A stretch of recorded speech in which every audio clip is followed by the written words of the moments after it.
This is Rebecca Lowe, or Rebecca Lua, if you listen to Suboptimal Radio, and you are listening to Men in Blazers on the NBC Sports Network. It's unbelievable! From the Embassy Row studios in the crap part of Soho, it's the Men in Blazers podcast, Rog. Oh, happy Valentine's Day, Davo. Happy Valentine's Day.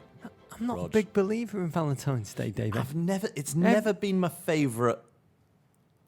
It's not even a holiday day. Yeah, I think every day is Valentine's Day with a Rog. Yeah, you can't describe. Says nobody. Yeah, really. Yeah. How does Mrs. B feel about Valentine's Day? She believes that if you have to make a day out of it, then it doesn't exist. It's That's pretty a well good her point. approach.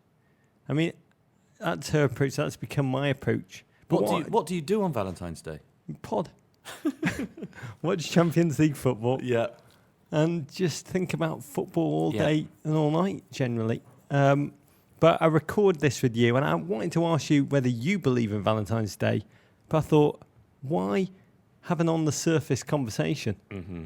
Do you believe in love, David? Of course We've never discussed this. Of course But do you really, or are you just knee-jerk telling me that? When it comes down to it, I'm a hopeless romantic. You are? Yeah. Well, there's a difference between romance and love. Romance is occasional and is a moment, a feeling. Yeah. I think about love as just a long-term thing. Yeah. Well, maybe, but I believe in love. So are you asking me, do I believe in long-term love? Yeah, I mean, I know you believe in wooing and courting. And I of know you course- believe in chaste medieval poetry writing. Yeah, I do. I love that. Yeah, you're very good love at that. Yeah, that's one of the many qualities I admire about you. I absolutely believe in long-term love. You do? Yeah, haven't been particularly good at it in my own life, but I do believe in it. As an ideal. Yeah. It is an ideal. I mean, Philip Larkin once wrote in a poem, Arundel 2, he said, what will survive of us is love. And although there's a widespread debate about whether Philip Larkin was being ironic with that line, I like to believe, irrelevant, irrespective, for me, that is it. Love is long-term. It's a grind. It's a project. It's an investment, a lifetime's work. I'm speaking as an Everton fan. Reality best captured, I guess, by the greatest love song of all time, Comfort You, by Van Morrison. But what was your first love, David? Well, my mum. I mean, most people love that. That's how you learn how to love, through your mum. I was just about to say, when you said, do you believe in love, is that I spoke about this at my mum's funeral, is that my mum would always sign off her letters to me in postcards, ILYMTLI. I love you more than life itself. My mother never used the word love, but she would use L as an abbreviation for love. That's such an English thing. She just didn't want to tarnish it. She would never tarnish it by using the word love. She would never say it in a conversation. She would never cheapen it, but always L. And my mum L'd a lot of things, and she taught me to L without a doubt. But like everyone learns love of their mum. You know who told me that? Steve Parrish actually explained that to me. That he loved your mum? No, Steve Parrish explained to me when my mum was sick, and I said, like, it's affecting me a lot more than I thought it would. And he said, look, it's everybody's first love. Like, you know, not everybody, but most men, first person they ever love is their mum. It's sort of how you learn it as a little boy. God, Steve Parrish would L a reliable goal-scoring striker right now. Yeah. You know, my first L was not my mum. Yeah. There's one that predated that for me. Before Val? Yeah. Wow, I would have loved Val. Dana Plato. Dana Plato, really? Your first from love? Different Strokes. Yeah. I know, but that's not a real person you'd actually met, Rod. It was, You've already just checked me. You've checked me on when I said that I'm a hopeless romantic. That like, oh no, but Davo, romance is not love. It's not the same thing. Love is lifelong. And then you're going to say, no, but your first love was Dana Plato. Yep. Okay, I'm finding it tough to resolve those issues. I'm a Kellyanne Conwaying on you. Exactly. You know, I think I might be confusing love with cheap American sexiness. I always did. So Dana Plato was your first love. Yeah, for young Rog. She taught me early on one of the most important lessons about love, I think, which is that love is most always doomed. My second love was when I moved on from Dana. I moved on to Dave Thomas. Not the Wendy's. The Wendy's hamburger guy. That's the first thing that came to my mind. What, is there another Dave Thomas? I think I'd file him under childbearing hips, that guy. There's a stealth attractiveness about that Dave Thomas. Mine was the Everton winger from the late 1970s, the one who pacey winger, firing across like a mounted archer on a Mongolian horse. My schoolboy hero, Bob Latchford, netted 30 goals in the season. Does that even register for you as a Chelsea fan? Yeah, no, absolutely. I remember Latchford. Well, it was Thomas who delivered assist after assist, like the Stockton to his Malone. Apart from his shorts are even tighter than John Stockton's, if you can picture that. And what I loved most about him was that in an era in which like the defenders were so lumpen, they just would perform open ankle surgery on anyone who tried to run past them. He insisted on wearing no shin guards. Yeah, and he played hard. with his socks rolled down as if he was just taunting them, as he was trolling them. He was like Tom Davis before there was a Tom Davis. All fashions recycle themselves.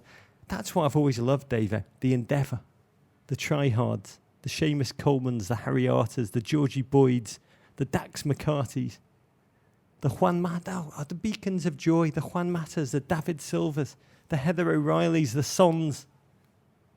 You know, because when you texted me earlier and you said, we're going to be talking about love at the beginning of the pod, and I want you to think about who your first love was. Yeah. I didn't think that it was going to come down to the guy who crossed the ball for Bob Latchford. What else is there? Because I started thinking about who actually was the first person I ever felt that feeling of, like, love. Not just like, you know, we spoke, remember we had the Sirius show and I spoke about Kirsty. And there will be some black barlers probably remembering right now. Kirsty, I've got it. Just refresh your memory. Kirsty was a girl who I went to primary school with and was certainly the first girl that ever, you know, took me out of that, oh, I don't like girls. Took me out of that, oh, wait a minute, I quite like girls. Yeah. That was the Kirsty. She was the one. I was probably about, I don't know, 9 or 10 or something. But the first girl I ever, and I sort of feel several people in my life have taught me about love, but the first girl who gave me that feeling, more than the feeling, gave me the feeling, it happened at a school disco. Let me take you back. School discos in all boys' schools. They would smell the dry ice. Yeah, they would bus in the girls from local schools. As you walk in, a har is blasting, and you're like, you know, tonight is a night. It's all gonna go down for young Davo. It wasn't Aha. It was Human League. She was working as a waitress in a cocktail bar. Boom, like the sound system's on. And as the girls are dancing, the boys start trying to move in. And in this circle of girls, who I believe were from a state school just down the road from where I went to school, there was a girl dancing in the circle. And what separated her from everyone else dancing to Human League, I just remember it like it was yesterday. And you know what my memory's like? She was wearing a golden dress. She had golden hair. She was wearing golden makeup and golden shoes. Could other people see her? Was she real, or were you just imagining her? No, she was all dressed in gold. It was the early 1980s, Rog. Do you know what I'm mentally picturing? Yeah, what? CeeLo at the Grammys. Maybe a little bit. Yeah, it was different, but it was it's beautiful. At that point, she was a 14, 15-year-old girl just who'd come, committed, had dressed in gold, done her makeup in gold, and was golden, dancing to the Human League. And I sort of slowly moved into the circle. We danced, and then the slow songs came on, Peaches and Herb. Yeah. Mrs. Jones, those songs, and the slow dancing happened. And really, she became my first girlfriend, Juliet, surname withheld. And is that a double barrel name? They changed it. Juliet, surname withheld. She's posh. That's an excellent last name. And for 2.5 months, that was at that point. That was like a 30-year relationship. At that age, I was around 15 years old. We just had the most glorious relationship. She knew all the words to Sugar Hill Gang, to Rapper's Delight. We would sort of, you know, I don't know, go and hang out outside the McDonald's in Bromley. Occasionally go up to town and hang out on the King's Road, and you know, and have your hormones just pop on the street. It was just amazing. It was a 2.5 month whirl, and then I remember being over at her house in Eltham, in South London, and she was folding clothes, putting away her clothes, and she says, "Oh, remember this? This was the dress I was wearing the night of the school disco when we met." And it was blue. And I was like, no, it wasn't. You were wearing a golden dress. She goes, no, it wasn't. This is what I was wearing. It was an incredibly... What are the shoes you were wearing? Early version of that meme. Yeah, exactly. That dress. What colour is it? So you're telling me in the 1970s, before the internet was invented, you were having that issue with the memes. Look, David, you were so ahead of your time. There are only two ways to explain this. And I said, yes, no, you're wearing a golden dress. You're wearing golden shoes. She goes, no, I wasn't wearing green shoes. Show me the sort of the brown shoes she's wearing. And I said, no, but your makeup was gold. She goes, I didn't have any gold makeup on. And there are only two ways to explain this. Yeah.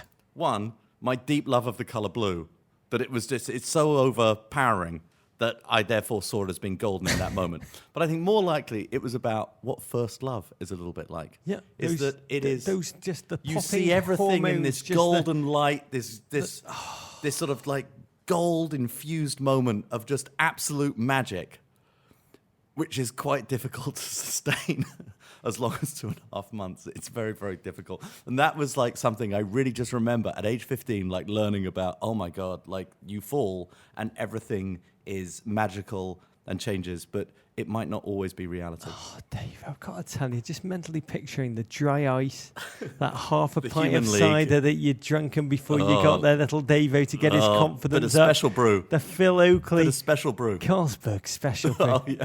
Fantastic back then. Yeah. When you were like 7 or 8. Yeah. It made you feel on top of the world. I didn't drink it at 7 or 8, Rog. It just gave you that extra little bit of, that edge.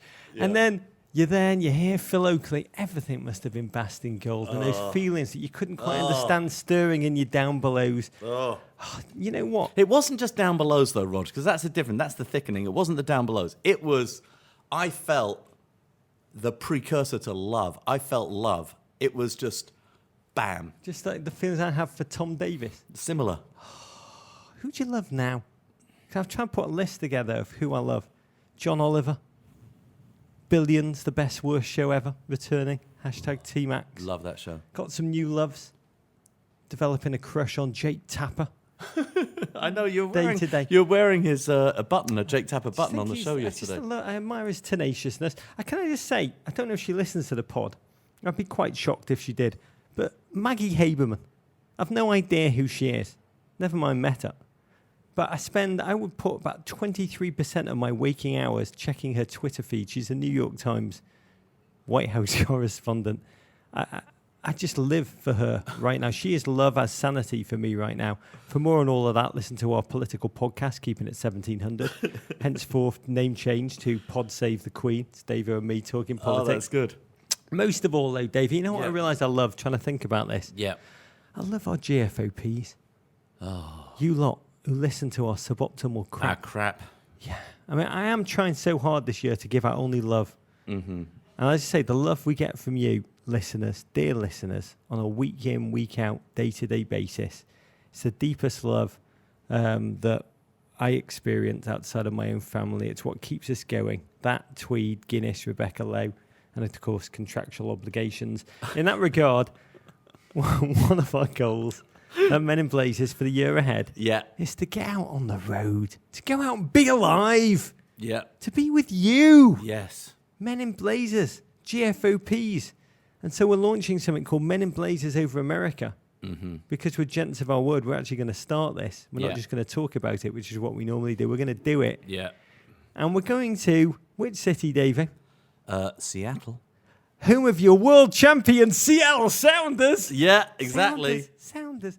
On March 16th. Yeah. My brother Nigel's birthday. It's going to be amazing. Davo, producers JW and Lex. Yeah. We're all headed to the Showbox. Oh, really? Yeah, we're going to do a show with Jordan Morris's daddy. Huh. Tons of Sounders and some special guests. I can tell you, secret, we've invited Sir Mix-a-Lot. God, I've just had such a good idea for a guest. You have? Yeah. Bill Nye the Science Guy. The first TV show I ever did was Bill Nye the Science Guy. It's the only time I ever went to Seattle before March 16th. We're going to give Bill Nye a call, see if he can come up and do something on the science of soccer. Oh, I'm going to spend the next couple of weeks trying to find that girl, surname withheld. Surname hyphen withheld. Yeah, that's right. I'm going to try and bring her on stage. She'll come in a gold dress. Tickets go on sale. No, Davo, it's blue. Tickets go on sale to the general public this Sunday. Yeah. But will be available on pre-sale. Wow. Wow, that's organised. To Sounders season ticket holders. Lexi must have done that. Beginning Friday. Uh-huh. And also to GFOPs in the greater Seattle/Washington area. Particularly if you are on the 9th Circuit, we would love to have you. In fact, I will give you, if you're on the 9th Circuit, any of you listeners, I will give you free tickets and I'll buy you a Guinness half pint only. So you keep your sobriety.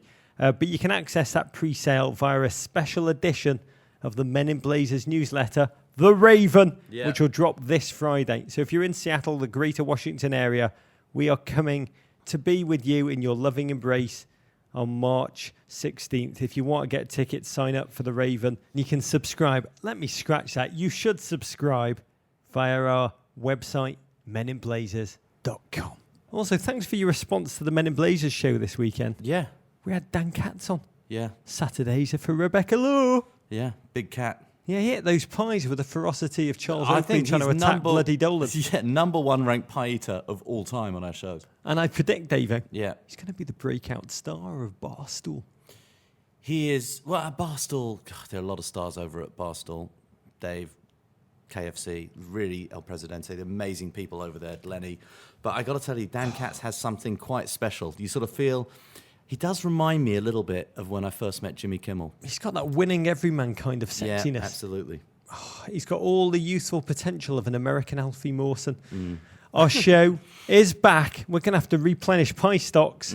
February 27th, 5:30, after Leicester City lose to Liverpool. We've got a packed show. We're going to break down Liverpool's emphatic win over a shell-shocked Spurs at Anfield. We're going to recap league leaders Chelsea's draw with Ginger Mourinho and co in Burnley. And we celebrate a great weekend for routine win as Arsenal, United and City all deliver nonchalant 2-0 victories. Plus, £280, 46-year-old reserve Sutton United goalkeeper and absolute ledge Wayne Shaw joins us from Gander Green Lane to talk about his fifth-tier side's looming FA Cup clash with Arsenal. Wait to speak to him. He's proof that it's our professional careers for you and me are still possible, Davo. Yeah. But we've got to get into it. Here is the Guinness. Yeah, crack it open, Rog. Oh, well handled, Rog. You've got so much better at that over the years. That's because I'm scared of Lex, who goes mad when I spill it. Yeah. Raise a glass Yeah. and say to Charlie Rose, our mate, who's recovering from undergoing heart valve replacement surgery. That man is an inspiration as an interviewer and a gent who's working harder than ever, aged 75, to health and happiness and a speedy return, Charlie Rose, to life. Wow, it's the first I'm hearing of that. I adore Charlie. Quite shocked to hear about that, Rog.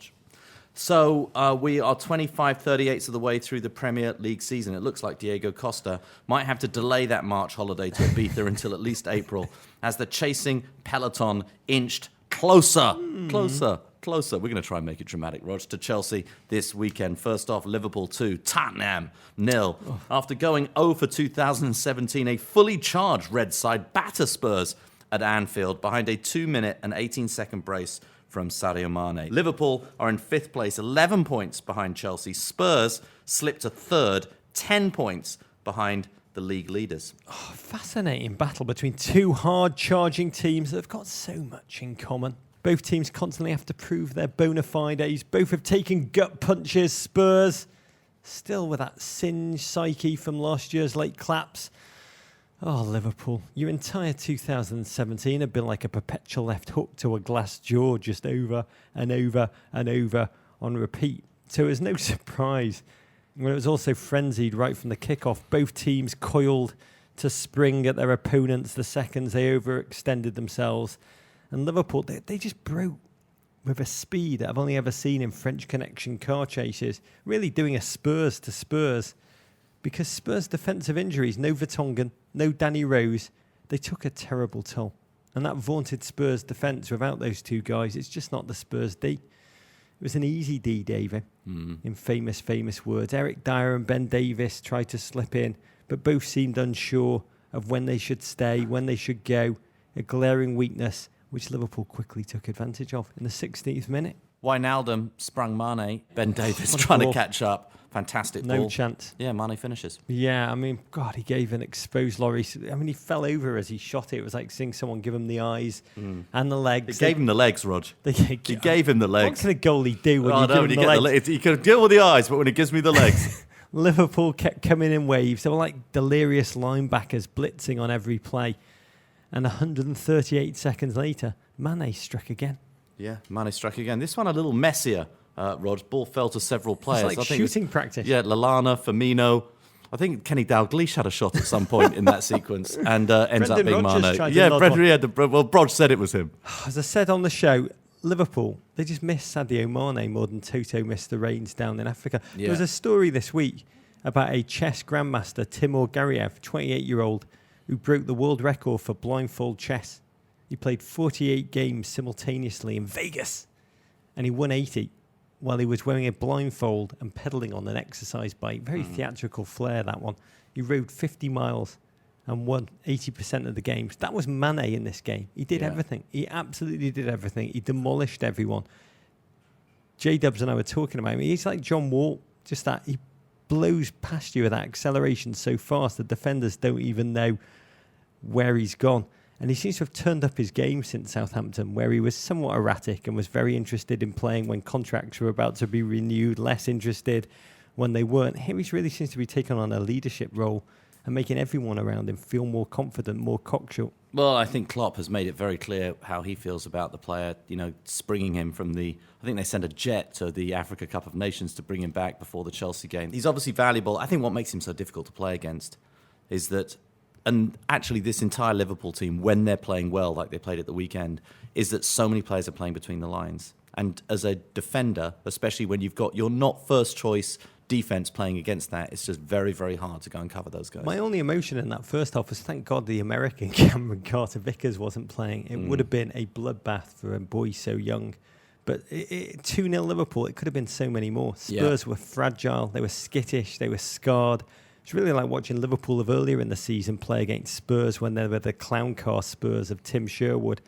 Or like watching J.K. Rowling Twitter battle Piers Morgan. And if it wasn't for Hugo Lloris and his strong wrist, his strong French wrists of an onanist, this one could have been like 5 or 6-0 by half-time. It could have been worse than the Bowling Green massacre. Second half, Spurs laboured. They lacked any kind of calibration. Kane, a non-entity. Dele had the snap of a chihuahua. Spent the last quarter of the game looking to dole out town snaps and sly wet willies rather than play world-class football. And when Spurs did threaten, the off-malign Lucas, excellent at the back, just became a game more like a bar fight in which glasses were broken to be used as weapons, 8 yellow cards.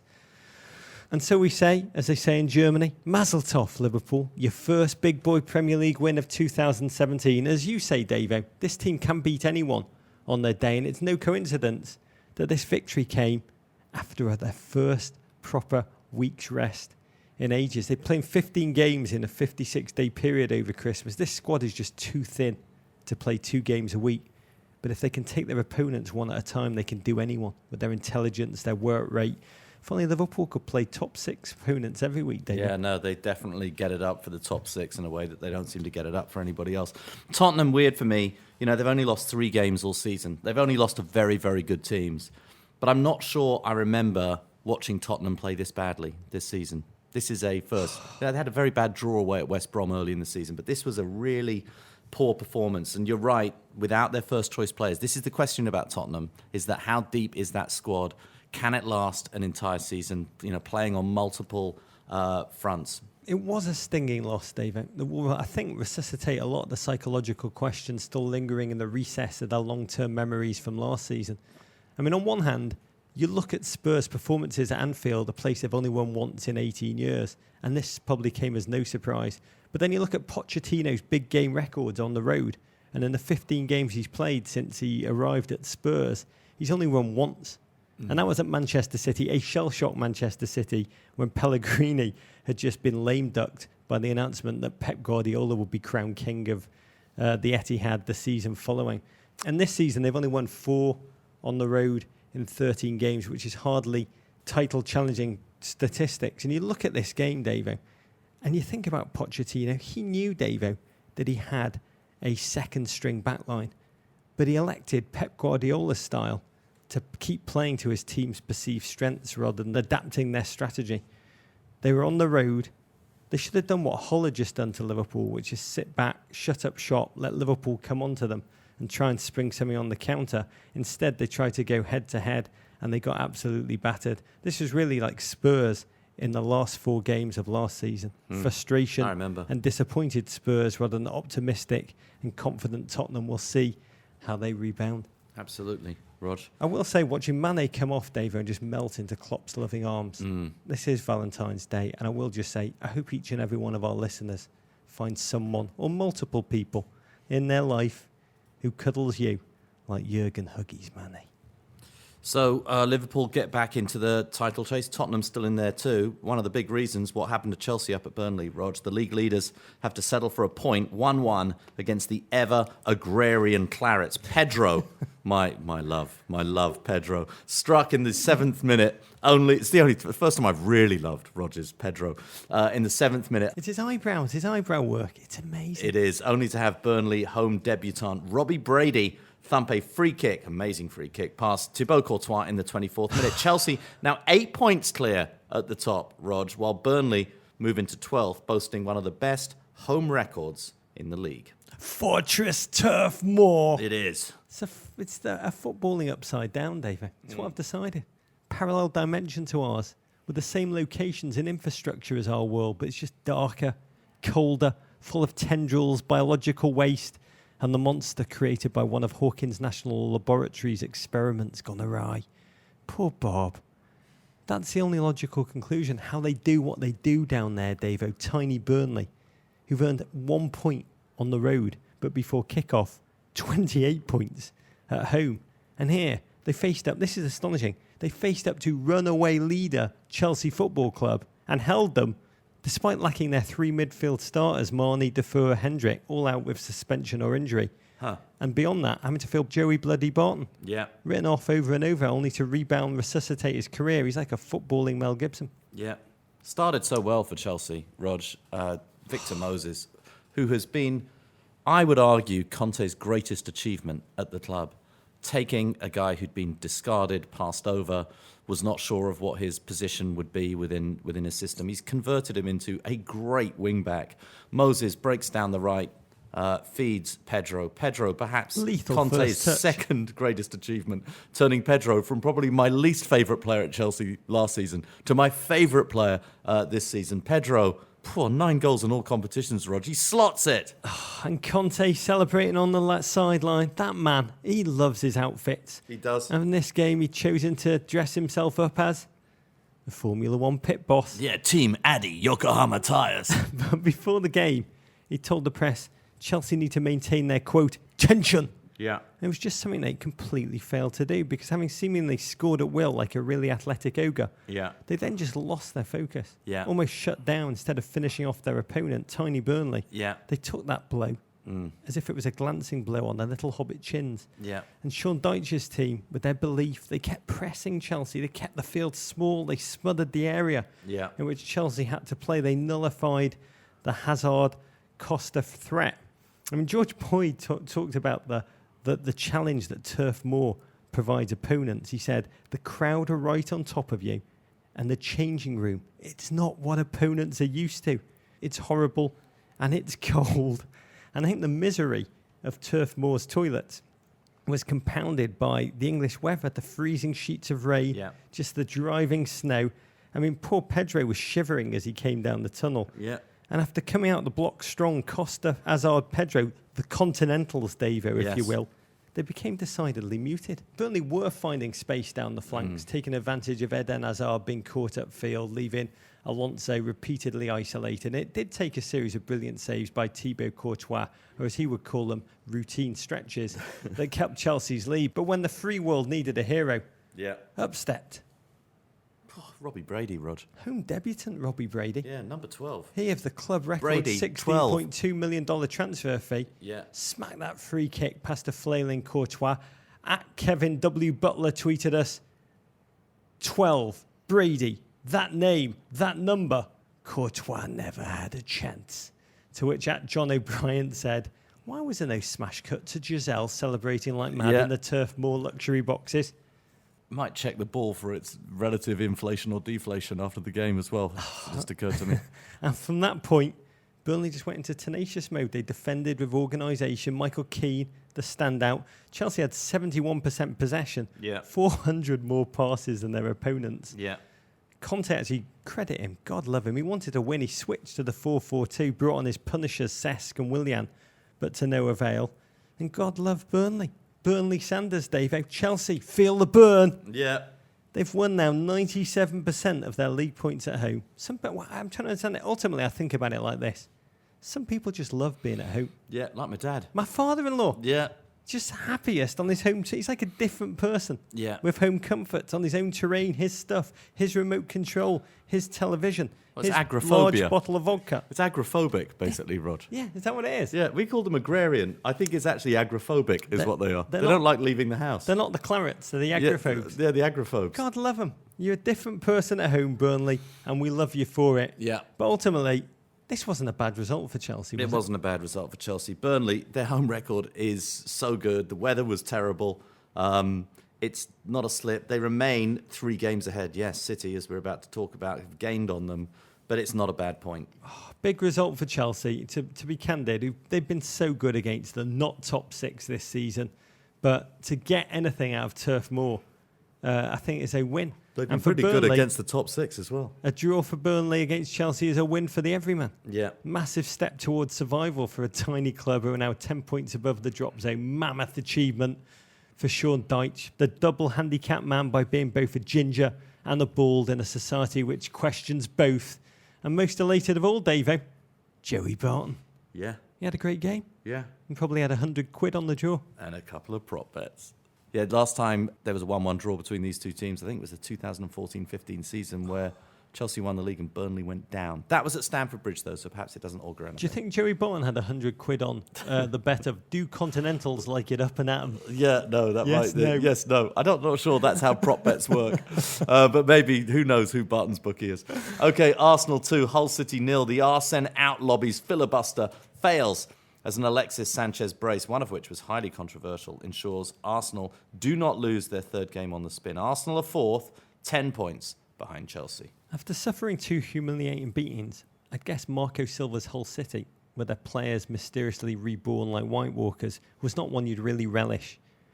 And in the early going, Hull found it surprisingly easy, or not surprisingly easy if you've been watching Arsenal week to week, to access that Gunners back 4, bevy of chances, best of which fell to the feet of the starstruck Nias. Arsenal, though, similarly blunt, every chance they had, their attackers just took that extra touch, a symbol of the stress perhaps within which they're operating. And the frustration just grew around the Emirates, Dave. Every time they showed a crowd shot, you could just sense that there's thousands of Arsenal fans twitching to pull out their homemade Wenger out signs that they'd secreted on their person. And on this day at least, they never saw the light, because huge relief in the 34th minute. Scramble in the Hull area. Yeah, scramble in the Hull area.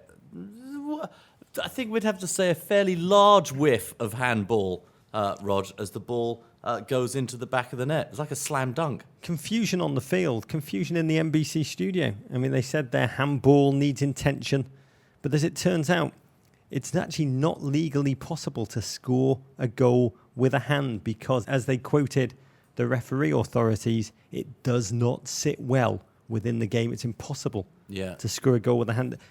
As recovering lawyers, we both know that there's law and there's equity. Yeah.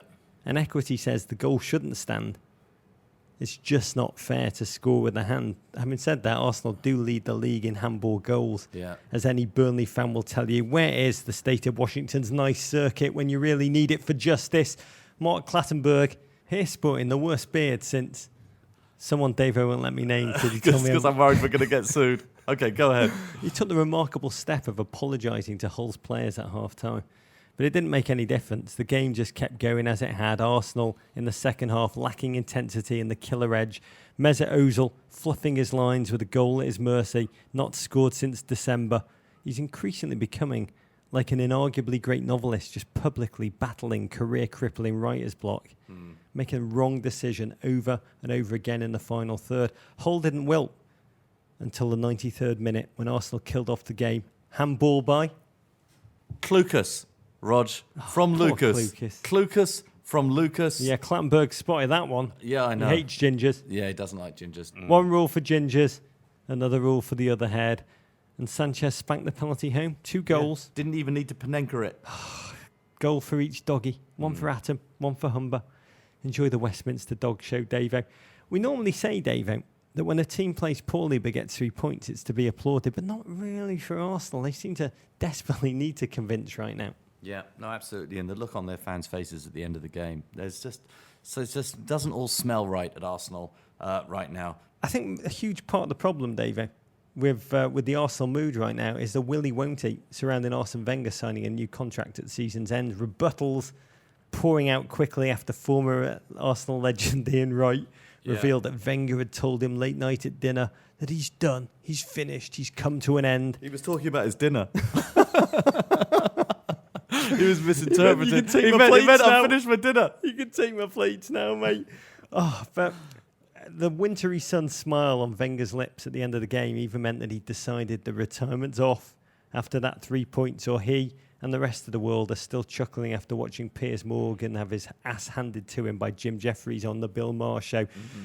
Right at the final whistle, David, Oliver Holt, the English journalist, tweeted, "As things stand, Arsenal are ahead of Guardiola's Man City, Klopp's Liverpool and Mourinho's Manchester United, and Arsenal fans want Wenger out." Does that make sense to you? Because it doesn't to me, to be candid. I think it misses the point, because ultimately the debate's about long-term trends, not where they are right now. Yeah, it's about season after season after season after season of Champions League qualification being the object, not winning the league, and then the Champions League qualification, which was the object, they don't proceed in the Champions League very far. And look, let's face it, yes, they're ahead, but no longer of Manchester City. They're ahead of 1 point over Liverpool and 2 points over Man United, who are coming. They are really on the way, Rog. You have these 5 teams separated by 4 total points from second down to sixth. It is going to be a fascinating end of the season. Talking of Man City, Rog, they went to Bournemouth yesterday, beat them 2-0. Pep's side slide into second behind a Raz finish and a Tyrone Mings own goal. Despite the win, City lost Gabriel Jesus. It's what appears to be a quite serious foot injury. Yeah, it was a comfortable win in the end against a suddenly floundering yet still cuddly Bournemouth. But the big story out of City coming into this game, and even more so in the wake of it, revolves around Kun Aguero and the young pretender, Jesus, the Brazilian Jacob Tremblay. In a week in which Pep Guardiola did admit that maybe Sergio Aguero could defect from Manchester City at the end of the season, and all the gossip papers delighted in showing the core of City's team cozying up with their new child warrior hero. They took him out to Manchester's best Brazilian restaurant and all posed for photos with him. What's we have that? a Wings. new god. Wings. No, it's now become a Wings has now become a Brazilian barbecue. Yeah, exactly. Mr. Wings has kind of just he's gone with the I know. out with the old. Going with the trends. Oh, and it all ended with Gabriel Jesus limping off after 12 minutes of a reported broken metatarsal, for which he is elected to undergo surgery. Could be out for at least a month, probably more, empowering tabloid papers to go with the Jesus resurrection story that they all want to drop so eagerly around Easter time. I mean, I say City's fans possibly doomed themselves. They turned up to Bournemouth with a Gabriel Jesus is the new Pele banner. No pressure then. But to be honest, lads, the new Pele, it's already trademarked by Freddie Adu. But he stretched in the box, seemed innocuous, like Rooney in the 2004 Euros, just stretching for that Portugal. ball. Remember that. And he had to limp off, and Pep went to his bench, gave Kun Aguero the tap, a man who's oh so quickly been painted by the press as some kind of Manchester City version of Bastian Schweinsteiger. Schweini. Just surplus to requirements. He charged onto the field like Daenerys Targaryen returning to Westeros from exile with dragons. God love him. He wanted the score so desperately, and he oh so nearly got one. City went ahead when Leroy Sané set up Raz. God, I love Leroy Sané. Quick aside, he's got the afro of Marouane Fellaini and the skills and abilities of a real professional footballer. Kun Aguero just toiled, he swatted away, showed his muscle, he bodied the much bigger Tyrone Mings, but it was judged to be an own goal. You just knew by the look on his face, he's so badly. A man who scored hundreds of goals so badly wanted this one, probably wanted few more. Should be noted, result could have been different if Willie hadn't pulled off a few tricks for a goalkeeper in a City jersey, which are called saves. Yeah. And then David Silva just ran the game. I've said this before, it's an honour to watch David Silva with his assessment of time and space and his orchestration play football, one that we too often take it for granted. But a win for City and a loss for haters. Can you believe, Davo, in this season of flip-flopping wheels within wheels, that it was only a month ago Pep seemed to be on the ropes and in danger of being bludgeoned by the English tabloid press? Yeah. Now his team is second. Yeah, they're second, only 2 2/3 games back, Rog, from Chelsea. Once again, strength of squad. Yes, they're losing Jesus, but their strength of squad. Caballero in goal seems to have stopped the bleeding. Yeah, seems to have stopped the bleeding, solidified that back line. I think this is an impressive result. Bournemouth have become a little shaky, but I still think they're a very tough team to beat at home. Yeah, I mean, the only blemish on the 9-point City have won from the last 9 available is Pep persevering with that dreadful overcoat. Sign of just how stubborn he can be in his decision-making. It's his worst one since he defenestrated Joe Hart. Too many zips, swollen collars. At J. Grier, the fire guy, tweeted us, Pep, that coat, he just loves overcomplicating things. Yeah, Mourinho moves much faster through his overcoats. He'll change his overcoat tactics, his strategy. Rog, Guardiola, he gets He'll humiliate some of his overcoats when they're not performing. He'll banish some of his overcoats. He'll buy hugely expensive new overcoats and never wear them. Never wear them. Just to the back of the wardrobe with you. Yeah. Word on Eddie Howe's Bournemouth. In a really dark patch, struggling. Only Leicester have collected fewer points this year than their 2. They've got a dogfight, a relegation dogfight. They're getting dragged back into it. For their next 8 games against United, Liverpool, Chelsea, Spurs. One quick City detail. Jonathan Tannewald of the Philadelphia Inquirer reporting, breaking, Carly Lloyd. Yep. Now received an official offer to play for Manchester City women's team. Wow. And that she's likely to take it. Wow. She did come on our pod. Should look good in sky blue. 10 days ago and say, this is the year to go away with no World Cup. That if you want to go away and experience Europe and try and move your game out of its comfort zone, this is the year to do it. So perhaps it should Manchester in Europe come as a surprise. It's its own city-state. At Eric Wilde tweeted us and say, I would love to see mixed Premier League team exhibition games in the pre-season. 5-a-side. That'd be great. Charity event. I would pay huge money, he says, to watch Carly Lloyd nutmeg David Luiz. So funny. Man United 2, Watford 0. Jose Mourinho's side extends its unbeaten streak to 16 league games. Goals from Furby in football boots, Juan Mata, and back from the cold Anthony Martial keep United in 6th. 2 points off the top 4. Cruise control against a resurging Watford, who'd beaten United 3-1 earlier in the season. Here, United could have had 5 or 6 if they weren't so wasteful. And Aurelio Gomez hadn't elected to channel his inner Guzan in the Watford goal. But once Juan Mata cutely opened the scoring, all one-way traffic, United kept feeding Anthony Martial, who'd been the flesh wound at Old Trafford going into this game. He's 21. He'd had a 17-goal debut campaign under Louis van Gaal. Yeah. Seems like an age ago, Davey. He's been in and out of this Mourinho team. Reports have his behaviour self-sabotaging his place on the depth chart. And against a backdrop of rumour, links to Spurs and PSG. What does Mourinho do? Big Mourinho. Starts him. Yeah. And God, did he impress. Pace, intelligence, impudence. Watching him finish sharply, I was just overwhelmed by a sense of nostalgia of when Martial was just a young player coming through. Yeah. Everything was possible. How many years ago was that? I mean, just last year, Rog. Still have my own hair and my own teeth. Good news, United fans. Yeah. 16-game unbeaten streak. It's massive within the zip code of Old Trafford, because bad news, it's barely making a ripple outside of your own locality. United remain off the pace in 6th place. Not a good look for a team and a manager whose default setting is everybody, look at me. No, I think it looks quite good for them. They're solidly in that peloton, Rog. I think they're coming. I still think they're going to make a statement this season. Okay, Swansea City 2, Leicester City, Rog. The champions 0. Swans boss Paul Clement lifts his side to their 4th win in 6 games. A swivelling Alfie Mawson volley and an incisive combination cap by Martin Olsen moved the Swans to 15th. Claudio Ranieri, meanwhile, looking less Uncle Jesse and more Uncle Junior as the defending champs sit just 1 point clear of the relegation zone. Okay, David. Leicester lost their last 5 Premier League games. We love you, Arlo. Not scored a single Premier League goal in 2017. That is over 10 hours of impotence. They're like a footballing Jersey Shore, David. 1 minute, you're DJ Paulie. You've got a DJ career. Pays you $40,000 a night. You got your own brand of premixed vodka pre-game cocktails. You're hawking Paulie D Bronze Beats tanning lotion. The next, no one even's remotely DTF in your DJing bar mitzvahs and carburettor conferences at Foxwoods Casino. Yeah. How do you understand this implosion? Because it is as big a mystery to me. I was trying to think with J-Dubs, this is as big a mystery as what? The only thing I could think of is why it's only on television that people sit on chairs the wrong way round. At the back of the chair in front of him. You know, like the emphatic guidance counsellor or the hard but fair dad. I mean, what has happened at the King Power? What? Yeah.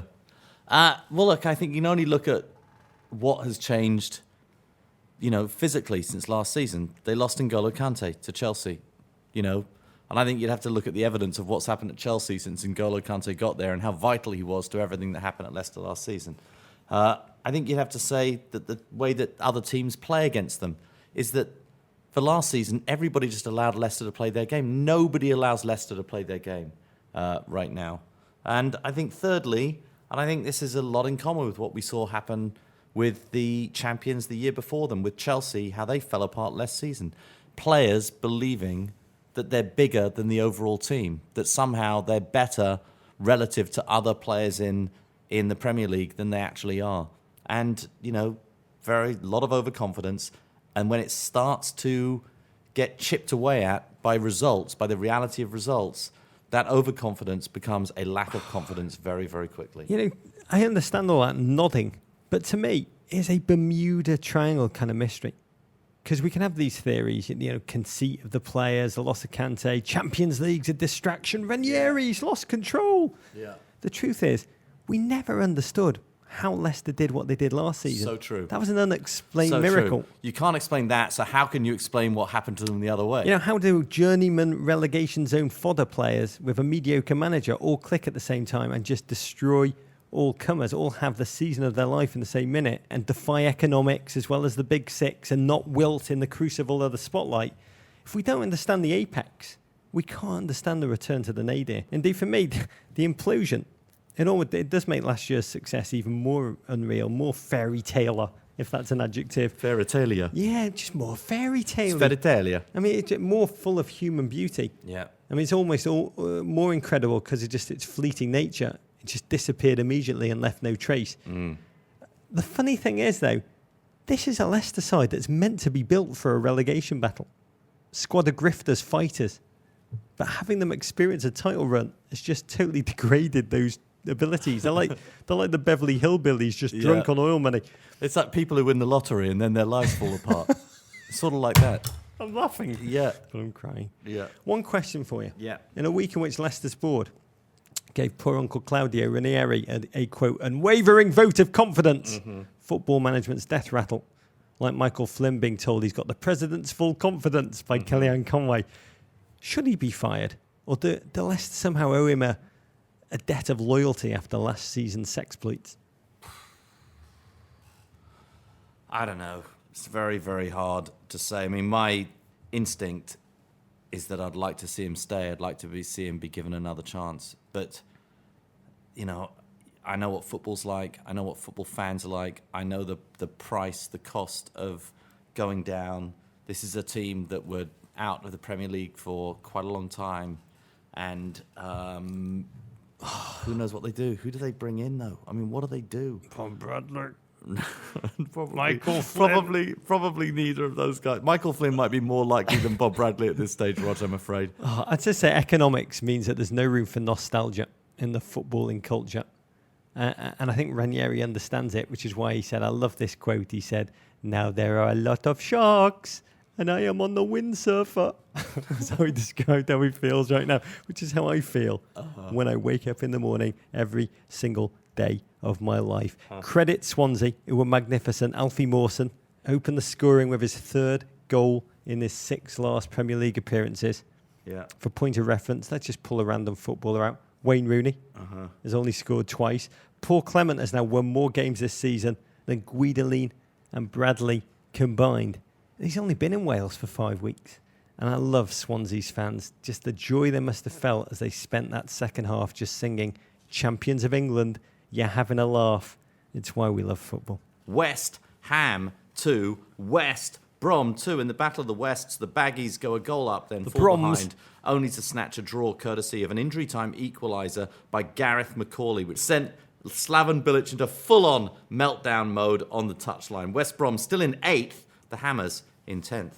Sunderland 0, Southampton 4. After last week's 4-0 drubbing of Crystal Palace, the Black Cats crash back down to earth. 2 goals from former Napoli man Manolo Gabbiadini leave Sunderland in dead last, 2 points from safety. Stoke City 1, Crystal Palace 0. The Potters This is take David Reed's all result. 3 points thanks to a 67th minute Joe Allen strike. He likes chickens. Palace are 19th, 2 points from safety, and looking very much like they'll be caught in the relegation Rochambeau for the long haul. Do you know what I loved about this game? I didn't love it, but it moved me.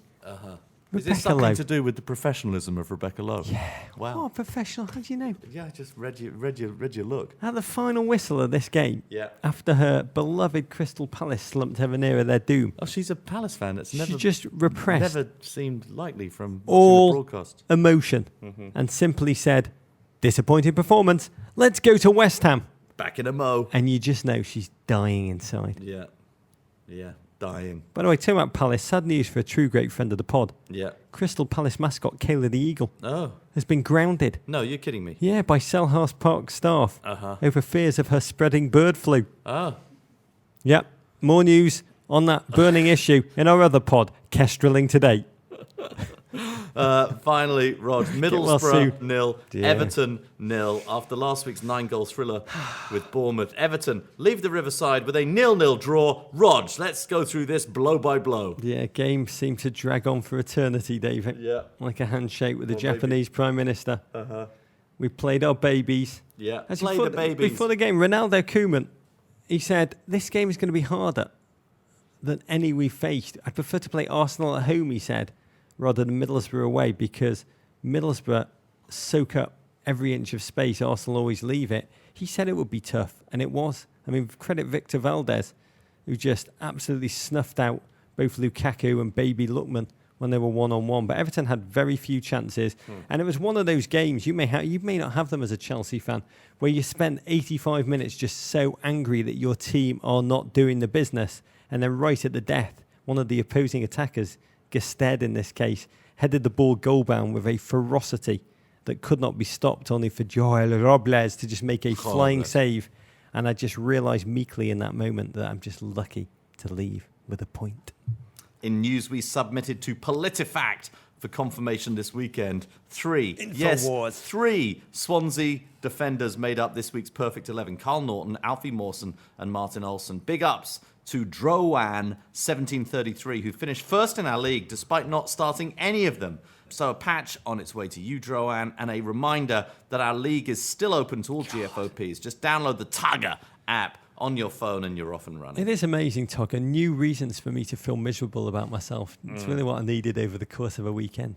Togger managers worldwide get a rest this weekend. That's because the Cat's Deli pastrami sandwich that is the Premier League is replaced by the FA Cup, Rog. More a turkey Lunchable. But just like a Lunchable, there is a tiny gem in every FA Cup box. This weekend, it is fifth tier part-timers Sutton United hosting Arsenal at Gander Green Lane. Capacity 5,013 with only 765 of those seated. Oh, Davo, the way you're talking about that, you're really talking about the romance of the FA Cup. A phrase so overused, it means almost nothing. Yeah. This season, though, Sutton United, that non-league team from the fifth tier of English football filled with part-timers. They sound like the Men in Blazers pod in football form. They've single-handedly mounted a crusade to restore the tournament's fading magic, beaten League One Wimbledon, Championship giants Leeds United. And now this team, who are currently in 16th place in the National League, have earned a place in the last 16 of the FA Cup.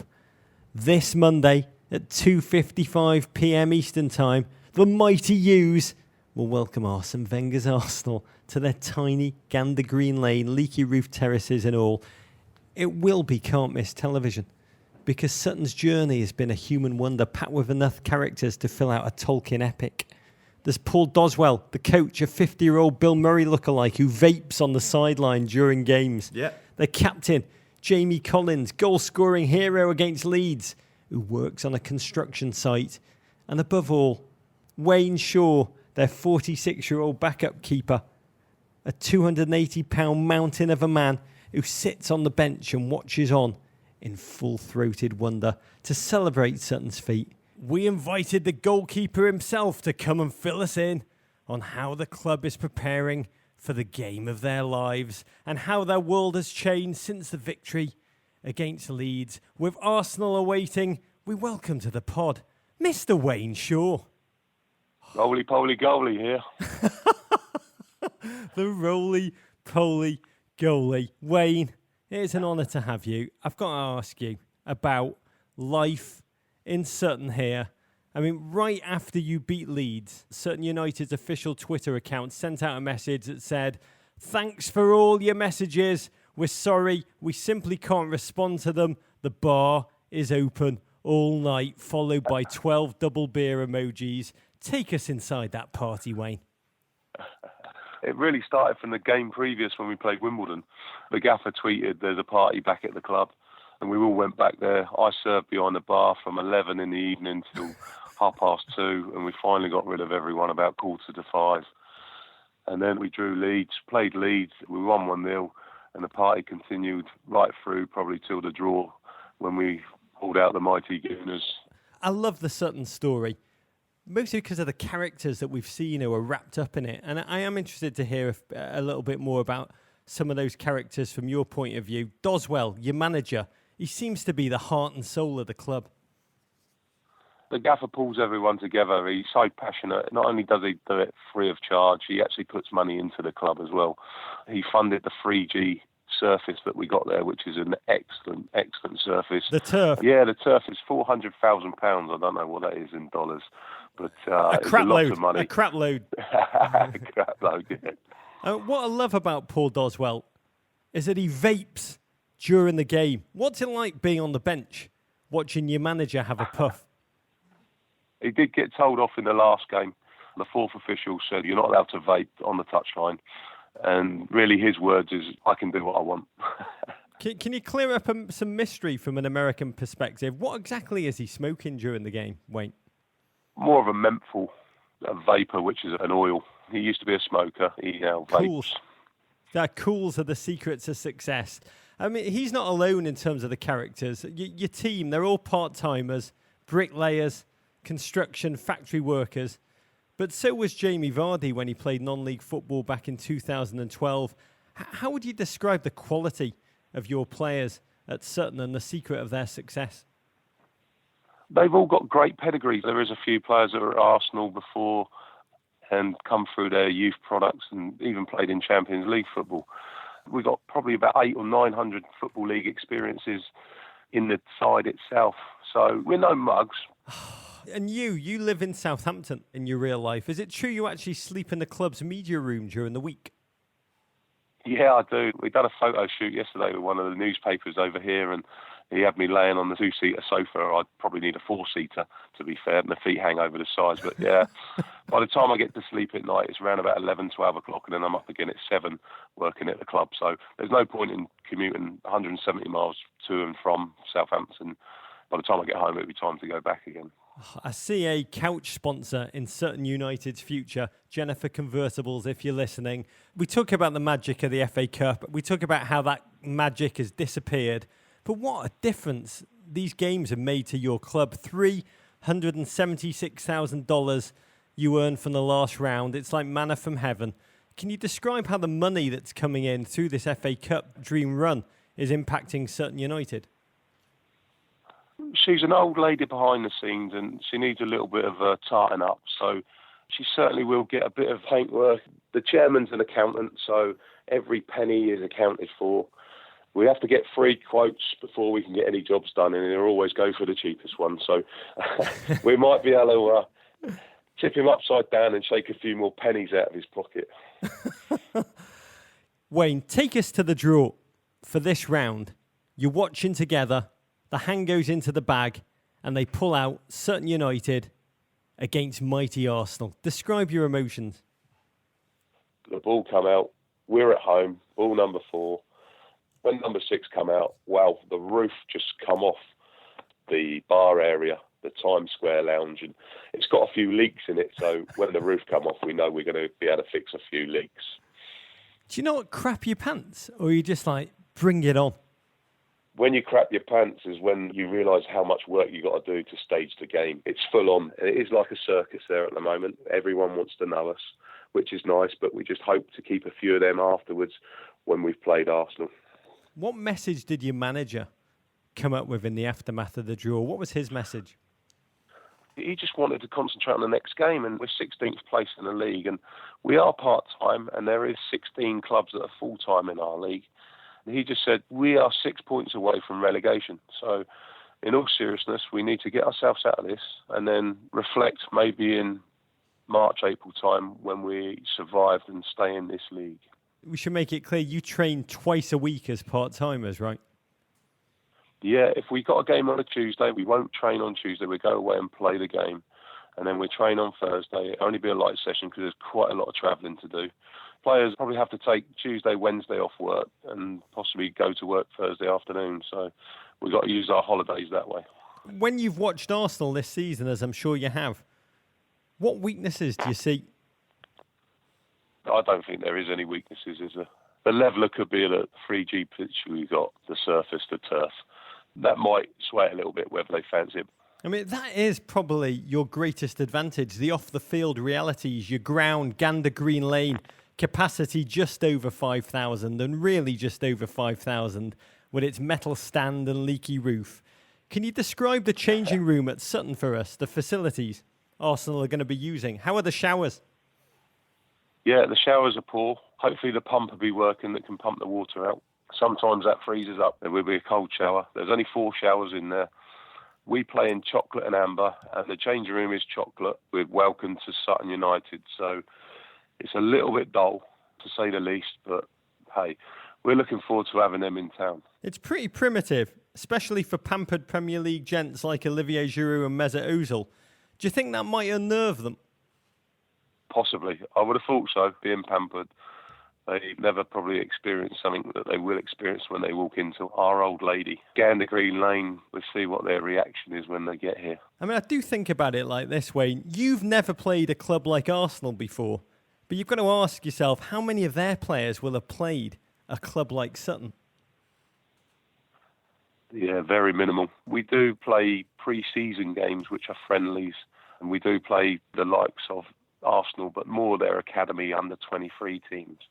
We play Crystal Palace and Fulham's, but they never really put many first-team players in. Only players are probably coming back from injuries. There might be a few of the lads that played against non-league teams regarding the Arsenal team, but they wouldn't have come to the changing facilities we got here in any walk of life that they've been through.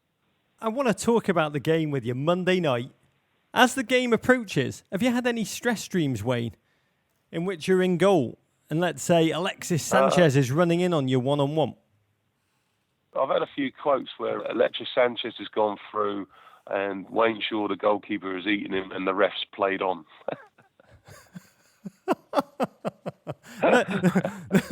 That's not a foul, is it, Wayne? That's not foul, no, definitely. It's not a foul in the National League.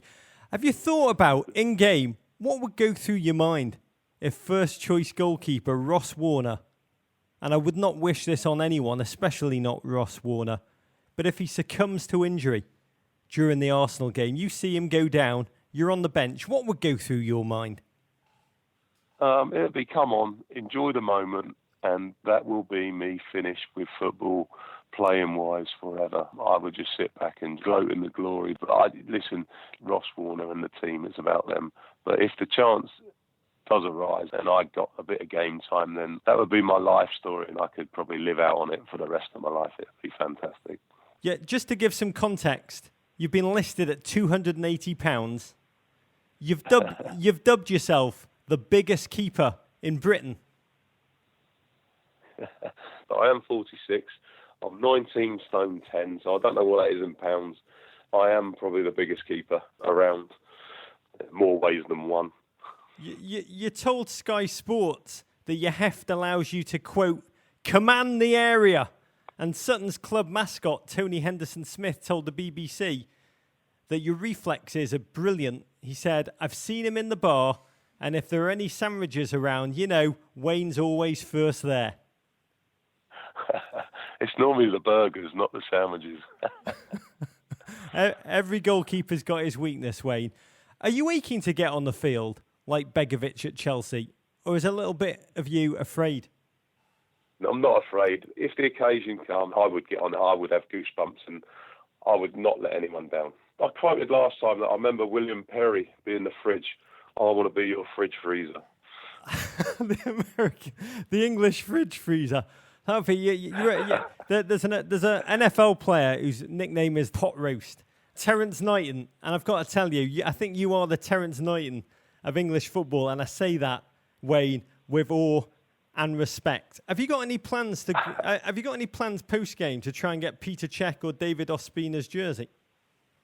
When I was playing for Eastleigh against Southampton, they had a young lad called Theo Walcott who was 15 at the time.